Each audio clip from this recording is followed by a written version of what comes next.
Hi, I hope you enjoyed the online course and look forward to meeting you on the face-to-face day. After the completion of the face-to-face day, you'll be at the peak of your knowledge. However, have you paused to consider what might happen a year or 2 years down the line when you may be called upon to use your skills? Would you be able to retain that knowledge as well as now? Because I reckon skill fade occurs after 4 to 6 months. Beyond that, you start to lose your skill set. The old saying, you don't use it, you lose it, really does come to the fore.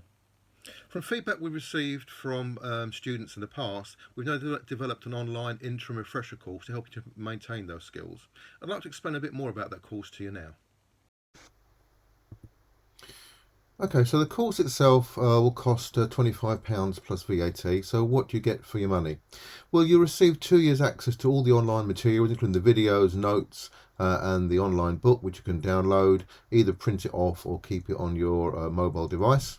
You also get additional information, including the videos from the face-to-face day, or some of them. You renew your acquaintance with Edna and Petunia, and also you'll receive current updates as to revised guidelines from the Resuscitation Council and other regulatory bodies.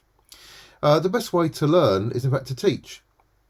Let's say on the course, I mean, if you were to collapse at home tonight, would your partner know what to do? If the answer is no, that's the first person I teach. It's called self-preservation.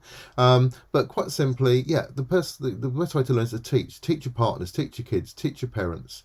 And it's not rocket science, as hopefully you found out. So on the course itself, we give you some top tips on how to actually teach family members the basic skills of first aid.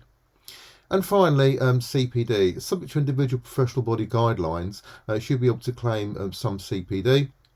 You can't claim 15 hours or 20 hours a year for the 2 years, but 3.5 hours would be a reasonable amount to claim, and it does depend on the professional body guidelines. However, the HSE in their codes of practice, as we've seen on the regulatory legislation part of the course, do state that they strongly recommend that first aiders undertake annual refresher training. Remember, this is not a requalification, this is an interim refresher training, and employers should encourage them to regularly review their course material and when possible allow them time to do this. It will help further maintain their skill set. So this HSE strongly recommends and strongly realises the need for maintaining that skill set.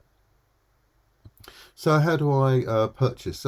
Quite simply, if you email Pam at hollishealthcare@gmail.com, that's probably the best way, and let her know and she'll arrange the paperwork. Alternatively, you can call the office on 0800 007 5248. Other ways to actually keep in touch, quite simply follow us on our Facebook page, hashtag Hollis Healthcare and Training Limited, where we include updates and top tips down the line. And also you can follow me on my Instagram account, hashtag YodaBraz. I look forward to keeping in touch, and take care.